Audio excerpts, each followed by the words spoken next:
নমস্কাৰ মিটেট নহতে ষ্টুডিঅ'ত মই প্ৰিয়ংকা আজি মনোনয়ন দাখিল কৰিব মাজুলী উপনিৰ্বাচন বিজেপি প্ৰাৰ্থী ভুৱন গামে মুখ্যমন্ত্ৰী ডক্টৰ হিমন্ত বিশ্ব শৰ্মাৰ উপস্থিতিত দাখিল কৰিব মনোনয়ন মাজুলীত উপস্থিত হৈছে ইতিমধ্যে মুখ্যমন্ত্ৰী হিমন্ত বিশ্ব শৰ্মা উপস্থিত হৈছে ৰাজ্যিক বিজেপিৰ সভাপতি ভৱেশ কলিতা সাংসদ প্ৰদান বৰুৱা মন্ত্ৰী অতুল বৰা ৰণোজ পেগু পিয়ুষ হাজৰিকা বিমল বৰাকে ধৰি কেইবাগৰাকীও মন্ত্ৰী বিধায়ক বিশাল সমৰ্থকৰ সৈতে মনোনয়ন দাখিল কৰিব আজি ভুৱন গামে গড়মূৰ মিনি ষ্টেডিয়ামত এখন জনসভাত অংশ ল'ব মুখ্যমন্ত্ৰীয়ে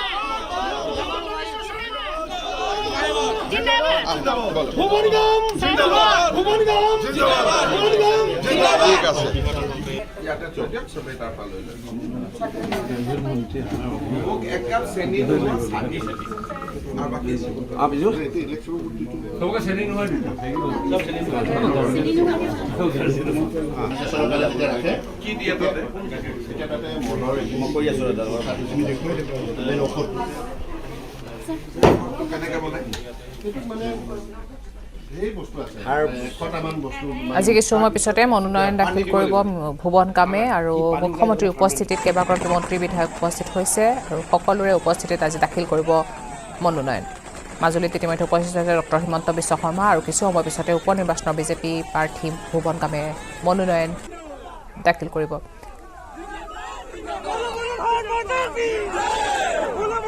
আজি মনোনয়ন দাখিল কৰিব মাজুলীৰ উপনিৰ্বাচনৰ বিজেপি প্ৰাৰ্থী ভুৱন গামে মুখ্যমন্ত্ৰী ডক্টৰ হিমন্ত বিশ্ব শৰ্মাৰ উপস্থিতিত দাখিল কৰিব মনোনয়ন মাজুলীত ইতিমধ্যে উপস্থিত হৈছে মুখ্যমন্ত্ৰী হিমন্ত বিশ্ব শৰ্মা উপস্থিত আছে ৰাজ্যিক বিজেপি সভাপতি ভৱেশ কলিতা সাংসদ প্ৰদান বৰুৱা মন্ত্ৰী অতুল বৰা ৰণোজ পেগু পিয়ুষ হাজৰিকা বিমল বৰাকে ধৰি কেইবাগৰাকীও মন্ত্ৰী বিধায়ক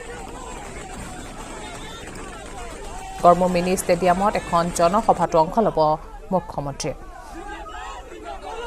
আজি অসমৰ মিচিং জনগোষ্ঠী আৰু অসমবাসী ৰাইজে আলি আই লৃগাং পালন কৰিছে মই সকলোকে আলি আই লৃগাঙৰ শুভেচ্ছা জনাইছো বিশ্ব মহাবীৰ চিলাৰায় দিৱসত তেখেতৰ প্ৰতিও আমি আমাৰ সশ্ৰদ্ধ প্ৰণিপাত জনাইছো আজি এনে এক পবিত্ৰ আৰু মংগলময় দিনত ভাৰতীয় জনতা পাৰ্টিৰ প্ৰাৰ্থী অসম গণ পৰিষদ সন্মিলিত গণশক্তিৰ সমৰ্থিত প্ৰাৰ্থী ভুৱন গামে মাজুলী উপনিৰ্বাচনৰ বাবে মনোনয়ন পত্ৰ দাখিল কৰিব আমি সকলোৱে তেখেতক শুভেচ্ছা জনাইছো আৰু মাজুলীবাসী ৰাইজৰ শ্ৰীচৰণত সেৱা জনাই ভুৱন গামক বিপুল ভোটত বিজয়ী কৰিবৰ বাবে আহ্বান জনাইছো কংগ্ৰেছৰ মিত্ৰতা এজেপিৰ লগত আৰু মাজুলী প্ৰাৰ্থী মই ভাবো যে আমি কংগ্ৰেছ আৰু এজেপিৰ কথা নোকোৱা ভাল মাজুলী ৰাইজে সেই দলবিলাকৰ নাম পাহৰি পেলাইছে গতিকে আপোনালোকে সুধি থাকিলে আমি কৈ থাকিলে আকৌ নতুনকৈ মনত পৰিব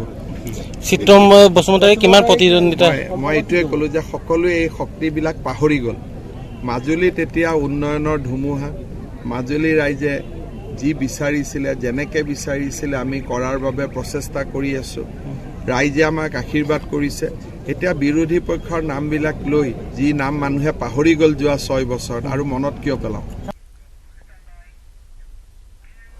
ৰাজভৱনৰ চিকিৎসালয় মুকলি ৰাজ্যপাল জগদীশ মুখীয়ে মুকলি কৰিলে ৰাজভৱন ডিস্পেন্সাৰী অনুষ্ঠানত উপস্থিত স্বাস্থ্য মন্ত্ৰী কেশৱ মহন্ত সকলো অত্যাধুনিক সা সৰঞ্জামৰ ৰূপত নতুন ৰূপত নিৰ্মাণ কৰা হৈছে হস্পিটেলখন আজিৰে পৰা ৰাজভৱনৰ কৰ্মচাৰী তথা ৰোগীৰ বাবে উৎসৰ্গিত কৰা হ'ব এই নতুন চিকিৎসালয়খন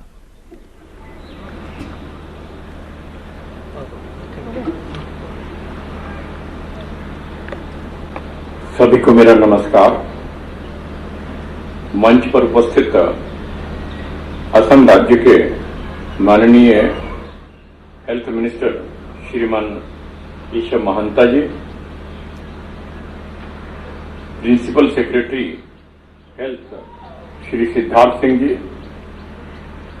first lady of Assam Shrimati Prem Mukhi ji principal secretary to governor Shri Meenakshi ji यहां उपस्थित स्वास्थ्य विभाग के अन्य सभी अधिकारी वर्ग राजभवन के सभी अधिकारी वर्ग कर्मचारी वर्ग और किसी भी सेवा में कार्य कर रहे यहाँ कर जो राजनिवास के अंदर रह रहे हैं ऐसे सभी मेरी प्यारी बहनों मेरे प्यारे भाइयों आज बहुत प्रसन्नता का अवसर है कि आज इस डिस्पेंसरी का उद्घाटन राजभवन के अंदर किया जा रहा है। रोज हम सुनते हैं टेलीविजन पर, अखबारों के अंदर प्रधानमंत्री नरेंद्र मोदी जी का एक special emphasis for health facilities to each and everybody in the country. उसके लिए मैं यहां उन स्कीमों का वर्णन नहीं करने वाला, किंतु अनेक योजनाएं बनाई हैं, अनेक स्कीम लागू की हैं ताकि हर व्यक्ति को देश के अंदर अच्छी सुविधा स्वास्थ्य संबंधी मिल सके। तो हमारे दिमाग में ये बात आई है कि ये राजभवन के अंदर जो कर्मचारी हैं उनको भी अच्छी सुविधा यहां पर उपलब्ध हो। इस निमित्त आज ये डिस्पेंसरी यहां पर स्थापित की गई है। सरकारी डिस्पेंसरी या हॉस्पिटल के प्रति एक अविश्वास का वातावरण जो होता है, मैं आप सबसे निवेदन करना चाहूंगा उसको आप हटा दीजिए। आज सरकारी हॉस्पिटल वो वास्तव में अच्छा ट्रीटमेंट देते हैं, टॉप के डॉक्टर्स हैं वहां पर, किंतु टिप टॉप नहीं मिलेगा। जब कोई सीरियस केस आता है प्राइवेट हॉस्पिटल से refer to medical college hospital, यही होता है। इसलिए मैं आज यहां मेरे जो भाई और मेरे बहन यहां बैठे हुए हैं प्रेसिडेंट के नाते से यहां पर, उनसे आज एक निवेदन कर रहा हूं। आज से आप ये सोच भूल जाइएगा कि आपने मेडिकल फैसिलिटी के लिए कहीं और जाना है। हर फैसिलिटी आपको यहीं उपलब्ध है, राउंड द क्लॉक सर्विस उपलब्ध है। और इस डिस्पेंसरी का अटैचमेंट एक हॉस्पिटल के साथ है, महेंद्रमोहन चौधरी हॉस्पिटल, जो कि हॉस्पिटल को नया मेडिकल कॉलेज जो बन रहा है उससे अटैच कर रहे हैं। यानी आपने ना तो किसी प्राइवेट प्रैक्टिशनर के पास जाना है, ना ही गवर्नमेंट हॉस्पिटल के पास जाना है, ना ही प्राइवेट हॉस्पिटल में जाना है। आपने केवल मात्र इस डिस्पेंसरी को अडॉप्ट करना है, पेट्रोनाइज करना है। किसी भी प्रॉब्लम के लिए आप केवल यहीं घर के अंदर यहीं पर ही ट्रीटमेंट लेना है आपने। ये डिस्पेंसरी देखेगी कि आपके टेस्ट होने यहीं होंगे या कोई बाहर भेजना है, आपकी बीमारी क्या है उसको यहाँ पर एनालाइज करके कहां पर भेजना है वो अपना आप भेजेंगे, व्यवस्था करेंगे, आपको वहां पर भेजने की व्यवस्था भी करेंगे, एम्बुलेंस भी होगी। यानी आप आज से ये सोच लीजिएगा, किसी भी बीमारी के लिए, परिवार के किसी भी सदस्य के लिए आपने कहीं और नहीं जाना। कहने को ये डिस्पेंसरी है, किंतु वास्तव में ये हॉस्पिटल के काम करेगी आपके लिए। टोटल बेड्स भी होंगे यहां पर, लेडीज के लिए बेड्स अलग हैं, जेंट्स के लिए बेड्स अलग हैं, सारी व्यवस्थाएं हैं। मुझे जो जानकारी दी गई है मैं आपके साथ शेयर कर रहा हूं। आज इस डिस्पेंसरी के अंदर जो स्टाफ मनोनीत किया है उसमें 5 डॉक्टर्स हैं, उसमें फार्मासिस्ट 2 हैं, एएनएम 2 हैं, मैट्रन 1 है, स्टाफ नर्स 4 हैं, लैब टेक्नीशियंस 2 हैं, ग्रेड 4 एम्प्लॉय जिसमें वार्ड गर्ल्स भी सम्मिलित हैं 4 हैं, और एक रेडियोग्राफर है। इस प्रकार से 21 व्यक्तियों का स्टाफ इस डिस्पेंसरी में दिया गया है, और सारे आपके टेस्ट यहां पर होंगे। आउट पेशेंट सर्विस जो है उसकी 2 शिफ्ट जैसे हॉस्पिटल में होता है वही दोनों शिफ्ट यहां पर रहेंगे। आउट पेशेंट ओपीडी के अलावा बाकी फैसिलिटी आपको राउंड द क्लॉक रहेगी, डॉक्टर राउंड द क्लॉक यहां पर रहेंगे। 2 बेड मेल के हैं, 2 फीमेल के हैं। इसी तरह से फार्मेसी सर्विसेज में नॉर्मली ये होता है दवाइयों का अभाव रहता है, ऐसा आपको यहां कभी देखने को नहीं मिलेगा। आज भी यहां पर जो मुझे लिस्ट दी है, दवाइयां और जो यूजेबल होती हैं वो 124 124 की लिस्ट है, वो सारी यहां अवेलेबल है। इसी तरह से लेबोरेटरी सर्विसेज के अंदर बताया आपको 2 लैब टेक्नीशियन हैं, उसमें जो जो टेस्ट हो सकते हैं सारे टेस्ट यहां पर गिनाए हैं। इसमें आपके 23 तरह के टेस्ट हैं, सारे यहां पर होंगे। यदि कोई एक टेस्ट ऐसा निकल आता है या नहीं कर पाते हैं तो आपको यहां से सैंपल लेंगे, आगे भेज देंगे, आपको कहीं नहीं जाना। আজি ফাগুন মাহৰ প্ৰথমটো বুধবাৰ। ফাগুনৰ প্ৰথমটো বুধবাৰে অসমৰ ভূমিপুত্ৰ মিচিং জনগোষ্ঠীৰ কৃষিভিত্তিক উৎসৱ আলি আই লৃগাং। গহপুৰৰ দক্ষিণাঞ্চলৰ হেলেম, জৰিগুৰি, চেনিজান অঞ্চলত অনুষ্ঠিত কৰা হৈছে আলি আই লৃগাং। আলি আই লৃগাং উৎসৱ উপলক্ষে পৰ আপং তৈয়াৰ কৰিছে মহিলাসকলে। আনফালে গুমৰাগ নৃত্যৰ তালে তালে মিচিং জনগোষ্ঠীয় বয়োজ্যেষ্ঠ পুৰুষ মহিলাৰ পৰা আৰম্ভ কৰি বোৱাৰী যুৱক যুৱতী সকলোৱে আনন্দ প্ৰকাশ কৰা পৰিলক্ষিত হৈছে।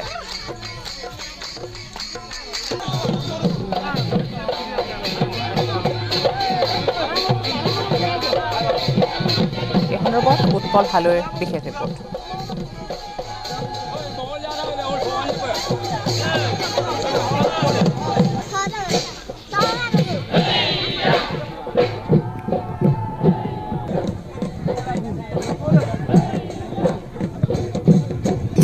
আজি আলি আই লৃগাং ফাগুন মাহৰ প্ৰথমটো বুধবাৰত মিচিং জনগোষ্ঠীৰ ভাই ভনীসকলে আয়োজন কৰে আলি আই লৃগাং। আৰু এই মুহূৰ্তত সোণাগুৰি পাহাৰৰ নিচিনা দেখুৱাইছে আমাৰ সতীৰ্থ সঞ্জয় বৰা আৰু সঞ্জয় বৰাই দেখুৱাইছে তেখেতসকলে আলি আই লৃগাং উদযাপন কৰিছে। আৰু যিহেতু ঘুমুৰ নৃত্যৰে ঐনিতমৰ সুৰেৰে মতলীয়া হৈ পৰে এইসকল যুৱক যুৱতী, আৰু এই দৃশ্য দেখুৱাইছে সতীৰ্থই।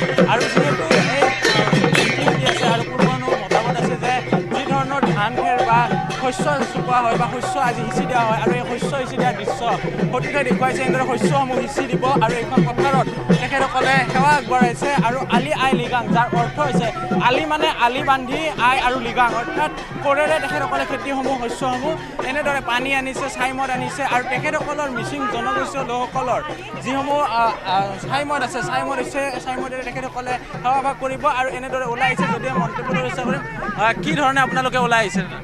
হয়, তো আজি এইটো আমাৰতো মিচিঙৰ আলি আই লৃগাং। আজি এইটো ফাগুনৰ প্ৰথম বুধবাৰ। এই আজি এইটো বুধবাৰ দিনাখন আমাৰ মিচিংসকলৰ সমগ্ৰ অসমতে যিমান মিচিং মানুহ আছে এইকেইটাই আজি এইটো আলি আই লৃগাং উৎসৱ পালন কৰে। কেইবাৰ ঘূৰা হয় এনেদৰে আপোনালোক? আৰু আমাৰ এইটোত আজিতো ঘূৰা হয়, তাৰমানে এই যিটো মূল মণ্ডপটোৰ বাহিৰত তাৰমানে নতু 3বাৰ, নতু 5বাৰ, নতু 7বাৰ তেনেকৈ ঘূৰে।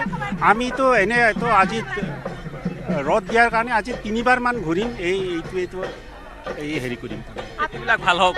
খেতি পথাৰ যিমান হয় এইকেইটা যাতে ভাল হৈ থাকক, বসুমতীয়াই যাতে আমাক তাৰমানে এইটো কুশলে ৰাখক, আৰু তো আমাৰ শস্য নদন বদন হওক, কিবা হয় ভালে ভালে থাকক, শস্যসমূহ উৎপাদন হ'ব লাগে। শস্যৰ নিচিনা মানুহবিলাকক অলপমান মানে আমাৰ মানে পূৰ্বজাৰ কৰিব লাগে বুলি কিনে আমি মানে। এয়া আছিলে স্থানীয় লোকৰ মন্তব্য। তেখেতসকলে এনেদৰে যি ধৰণৰ কৃষিধৰ্মী উৎসৱ বুলি কোৱা হয়, আৰু যে মিচিং সম্প্ৰদায়ৰ লোকসকলৰ এয়া হৈছে বসন্ত। আৰু যিহেতু আমাৰ অসমীয়া ৰীতি নীতি বহাগ মাহত বসন্ত উৎসৱ পালন কৰা হয়, কিন্তু মিচিং সম্প্ৰদায়ে এনেদৰে ফাগুন মাহতে বসন্ত উৎসৱ পালন কৰে।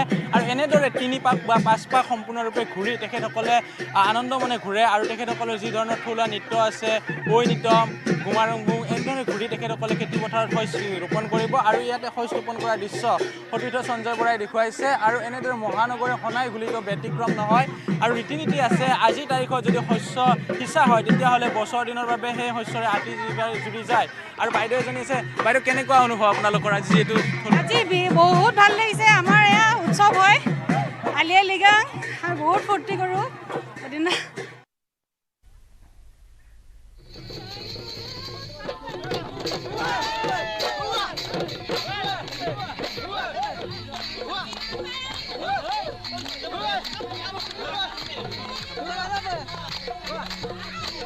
আজি আলি আই লৃগাং উপলক্ষে বিভিন্ন ঠাইৰ পৰিৱেশ আমি আপোনালোকক দেখুৱাই আছোঁ। এক উৎসৱমুখৰ পৰিৱেশ, আনন্দমুখৰ পৰিৱেশ সকলোতে দেখিবলৈ পোৱা গৈছে। এইবাৰ শিৱসাগৰৰ পৰিৱেশ দেখাব প্ৰদীপ গগৈ।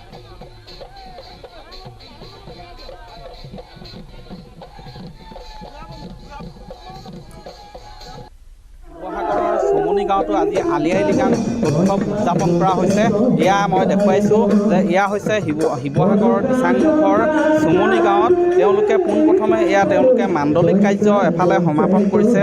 যি তেওঁলোকৰ পুৰাতন ৰীতিৰে মাণ্ডলিক কাৰ্য তেওঁলোকে কৰিছে। মই পোনপ্ৰথমে ইয়াৰ উদ্যোক্তাসকলৰ ওচৰলৈ যাবলৈ বিচাৰিম। হয়, আজি আলি আই লৃগাং উৎসৱ কি ধৰণে ইয়াত উদযাপন কৰিছে? এইখন আমাৰ শুৱনি চুমনি গাঁও। আমাৰ অসমৰ অন্যতম আদিম জনগোষ্ঠী মিচিংসকলৰ প্ৰথম বুধবাৰ, ফাগুনৰ বুধবাৰ দিনাই আলি আই লৃগাংটো হয়। ইয়াত মূলতঃ আমাৰ গুণী ধান আৰু বাও ধান সিঁচাৰ প্ৰাৰম্ভিক কাৰ্যসূচী, মাংগলিক কাৰ্যসূচীৰে আমি সমাপন কৰি পেলাই আগবঢ়াওঁ। পূৰ্বপুৰুষক আমি দহি পলক আমি উৎসৰ্গা কৰি আমাৰ চাৰিটা আমাৰ একচুৱেলি উৎসৱ। এইটো হ'ল বহাগ বিহু, কাতি বিহু, মাঘৰ বিহু, আৰু এইটো হৈছে অন্যতম এটা মিচিংসকলৰ কৃষিভিত্তিক উৎসৱ। হয়, এতিয়া ইয়াত মই ৰাইজৰ উদ্যোগত ইয়াত যিহেতু এই আলি আই লৃগাং উৎসৱ উদযাপন কৰা হৈছে, মই পোনপ্ৰথমে এতিয়া ইয়াত দেখুৱাইছোঁ তেওঁলোকে ইয়াত ঐনিতম পৰিৱেশন কৰিছে, গুমৰাগ নৃত্য পৰিৱেশন কৰিছে। এইদৰে ইয়াত দেখিছে যে এয়া হৈছে শিৱসাগৰৰ ঐতিহাসিক দিচাংমুখৰ চমনি গাঁৱত।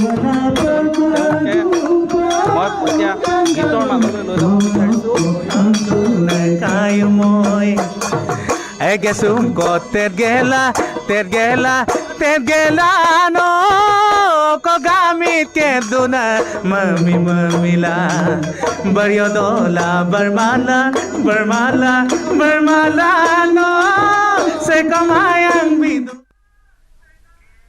আজি ৰবিদাস জয়ন্তী, দেশে সোঁৱৰিছে সাধু ৰবিদাসক।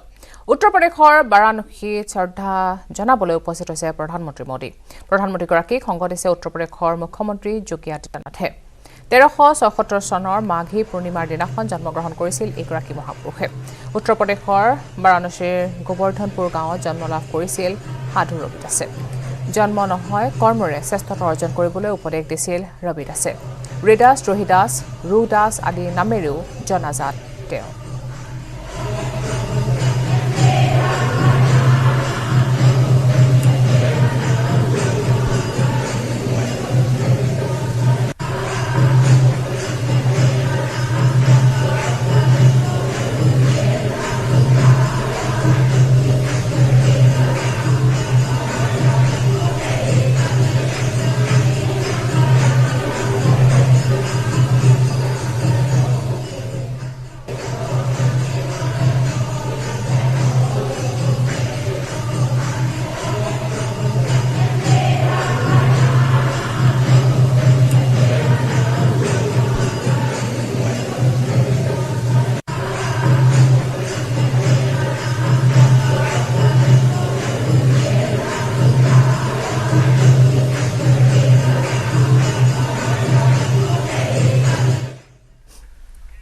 বাইহাটা চাৰিআলিত শহাপহুৰ ফাণ্ডত পৰি বন্দী হৈছে বনৰজা। মদন কামদেৱ পাহাৰত অজ্ঞাত লোকে পতা ফাণ্ডত পৰিছে নাহৰ ফুটুকিটো। নাহৰ ফুটুকি চাবৰ বাবে স্থানীয় লোকে ভিৰ কৰা দেখিবলৈ পোৱা গৈছে। ঘটনাস্থলীত বহু পলমকৈ উপস্থিত হৈছে বন বিভাগৰ লোক। উল্লেখ্য যে দীৰ্ঘদিনৰ পৰা মদন কামদেৱ পাহাৰত চৰিবলৈ এৰি দিয়া গৰু ছাগলী, মৌ হাতী ভক্ষণ কৰি ত্ৰাসৰ সৃষ্টি কৰি আহিছিল এই নাহৰ ফুটুকিটোৱে। স্থানীয় লোকৰ ভাষ্য অনুসৰি কোনো অজ্ঞাত লোকে শহাপহু, শিয়াল আদি ধৰিবৰ কাৰণে পতা ফাণ্ডত বন্দী হোৱাৰ সন্দেহ প্ৰকাশ কৰিছে।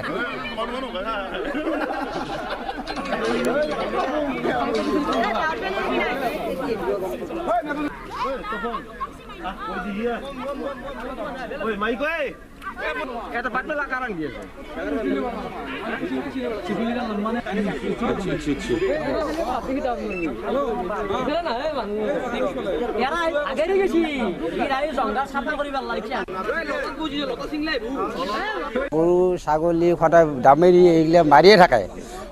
কোনোবাই পাহাৰত কিবা এনে শহাপহুৰ কাৰণে হয়তো কোনোবা ফান পাতিছিল নেকি, বড়োজাতি আহি থাকে। আহিলে তাতে ফানত বাঘটো লাগিল। এতিয়া ফৰেষ্টৰ মানুহ আহি পেলাই বাঘটো খালাচ কৰি নিয়াটো আমি ভাল দেখোঁ আৰু। খবৰ দিয়া হৈছে, তেওঁলোকে আহি পোৱা নাই, হয় নে নহয়? এতিয়া বস্তুটো মানুহ হৈছে, বহুত মানুহ চাই আছে। গৰু টেকেনে টেকেনে দামেৰিগিলা পাহাৰত মাৰে। মহানগৰী মালিগাঁৱত মৃতদেহ উদ্ধাৰ হৈছে। মালিগাঁৱৰ আদিংগেৰী মিঠা আমৰ তলত উদ্ধাৰ হৈছে এটা মৃতদেহ। বস্তাত ভৰাই থোৱা অৱস্থাত দ নলাত পলাই থোৱা হৈছিল মৃতদেহটো। বস্তাৰ ভিতৰত এজন পুৰুষৰ মৃতদেহ উদ্ধাৰ কৰা হৈছে। ঘটনাস্থলীত উপস্থিত হৈছে জালুকবাৰী গৌশালা আৰক্ষী দল। মৃতদেহটো উদ্ধাৰ কৰি লৈ যোৱা হৈছে গৌশালা আৰক্ষী চকীলৈ।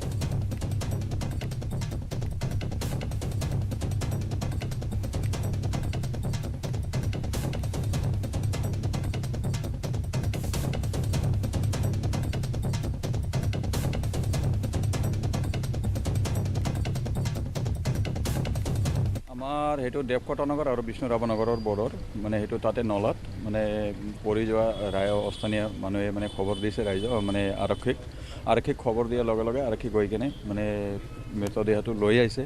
সেইটো কোনোবা দুৰ্বৃত্ত কোনোবা হত্যাকাৰীয়ে মানে এনেকুৱা কৰি কিনে মানে নিশা ৰাতিৰ ভিতৰতে পেলাই দিছে চাগে। সেইটো এতিয়ালৈকে চিনাক্ত হোৱা নাই। এইখিনিয়ে কথা। মানে বহুত বেয়া অৱস্থাত মানে যিখিনি কৰিছে মানে বস্তা এটা ভৰাই কেনে বস্তাত ভৰাই কেনে আকৌ বিছনা চাদৰ বেড কভাৰ দি মানে পূৰা একদম চিলাই কৰি লৈছে। তাৰপিছত বস্তাত চিলাই কৰিছে তেনেকুৱা কৰি কেনে এতিয়া দেহাৰ ভিতৰতো এতিয়া নাকত পৰা তেজ ওলাইছে আৰু তো বিশেষ একো দেখা পোৱা নাই স্পট। তো এতিয়া খুব প্ৰিলিমিনাৰী ষ্টেজত আছে। আমি ইনভেষ্টিগেশ্যন ষ্টাৰ্ট কৰিছোঁহে। চ' এজ অফ নাও বডিটো আমি পষ্টমৰ্টমলৈ পঠাই আছোঁ আৰু ইনভেষ্টিগেশ্যন খুব প্ৰিলিমিনাৰী ষ্টেজ। কিবা থাকিলে আমি জনাম বাৰু। এতিয়া মানে কেনেকুৱা অৱস্থাত উদ্ধাৰ হৈছে?